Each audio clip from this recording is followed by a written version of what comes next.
What's up, boos? It's Lachey Trio from Artistry Couture. This time I'm making a curly frontal wig on a sewing machine. Of course, I always hand sew my frontals down. I do fit them to the block head and I adjust them to the size that they need to be measured to make sure that everything is A1. So I do start from the middle each time and I go all the way down and lock the stitch all the way down on the ends.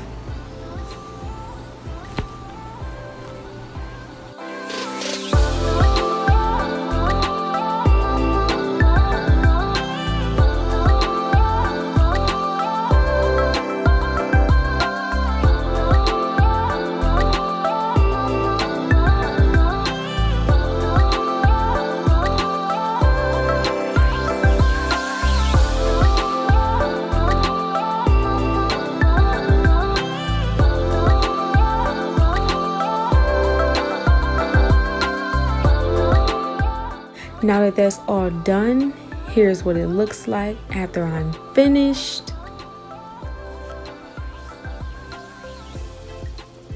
And now it's time to take this straight to the sewing machine so that I can lock it onto the cap a second time.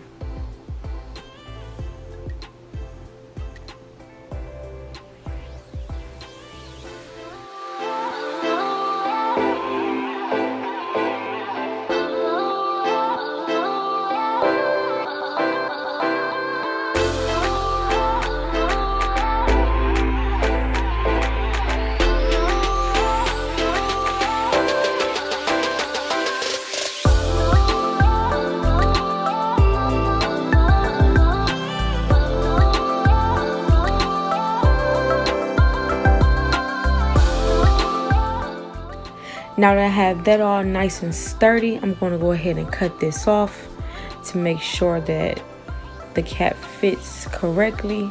It helps me to see the correct size of the cap by cutting this top part off. Also, when sewing, if I don't cut this off, it gets in my way and it's like super irritating. So to avoid irritation, take the precautions of cutting it off. Snip, snip, snip all the way to the end, and I'll show you guys how that looks once it's cut off. So nice and neat. The next thing I'm doing is switching into my zigzag stitch to double my tracks. And almost every wig that I do, I double my tracks. It saves time. It also saves space on the cap so that the cap is still stretchy, because if you place all of the tracks onto the cap individually, they will take up the entire space of the cap and there will be little tiny bit of room for it to conform to the client's head. So I'm just simply going through with this large zigzag stitch. It is very tight spaced, but it is very wide to be able to capture both tracks at the same time. And I do this with each bundle. So each bundle, they're already doubled, and I doubled them even more to make the hair a lot thicker. So I'm just feeding the tracks through the sewing machine while gliding them through there, still holding them together. And now I had 3 of these, so here's one. See how that looks? You barely see it. It looks really seamless. Of course, the next step is to lay the double tracks onto the cap. And I always pin my tracks down. I do that while it's on the canvas head. I do that because I really love how the tracks and the cap feed into the machine as one. I don't have to adjust the tracks.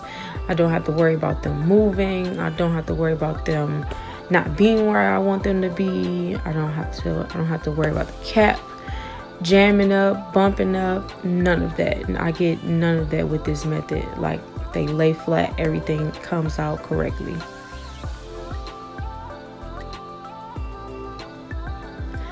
This track is the first track that's connected to the frontal. The other two on the bottom were not connected to the frontal. And what I like to do is I like to make sure that the ends are on the frontal. It furthermore helps the cap to be to be very, very sturdy.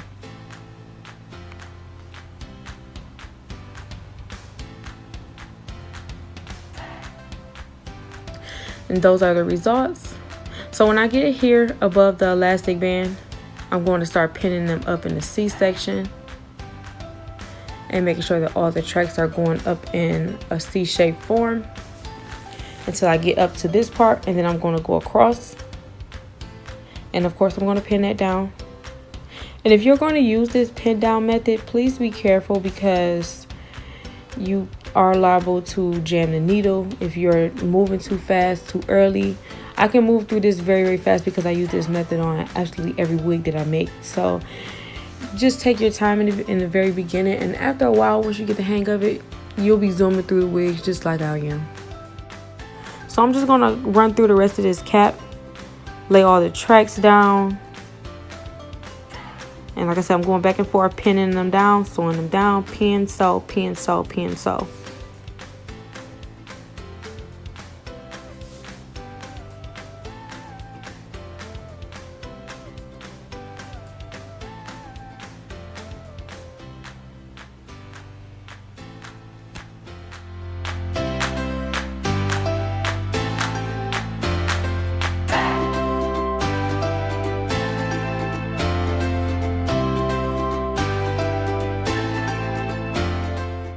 Oh my God, guess what? I'm all done sewing, and I'm gonna go ahead and flip her inside out to show you guys how she looks underneath. I'm gonna clip these straight strands so that there's no mess or clutter underneath. I would not want my masterpiece to be disturbed by any of these strings. Now that came out just so perfect for me. So perfect. I love it. I know she's gonna love it. See. Now, I use this Smooth and Shine. It's by the same line that makes the Got To Be products. They have a whole line with all these brown bottles for curly hair. So I have like a curl custard, buttercream, this mousse, and a few other things that they have, but I picked up this mousse. I really, really loved it. I use it on my own hair. It defines the curls with precision. Like, you don't have to do anything but just run your fingers through it, and that's perfect for me. I don't have to use a comb to redefine it. Just run my fingers right through it, and it forms it right back up. Now, of course, I'm putting baby hairs in here. We're going to add the protein cocktail to here. This is a leave-in conditioner. Keeps the hair nice and healthy. My Got To Be mousse to define my edges that I just cut out. And I always put edges in here, even if the client wants to push them back, it still leaves the hairline with a little bit of definition. It's just not just a straight hairline. So you can push them back and they won't be all the way swooped, but it'll give you a little tiny bit of definition to make the frontal more realistic. So I'm just gonna finish swooping this up. Swoop. And that's what she looks like after I'm done with the edges. Like I said, I didn't put a whole lot in there. I just put a little bit of definition.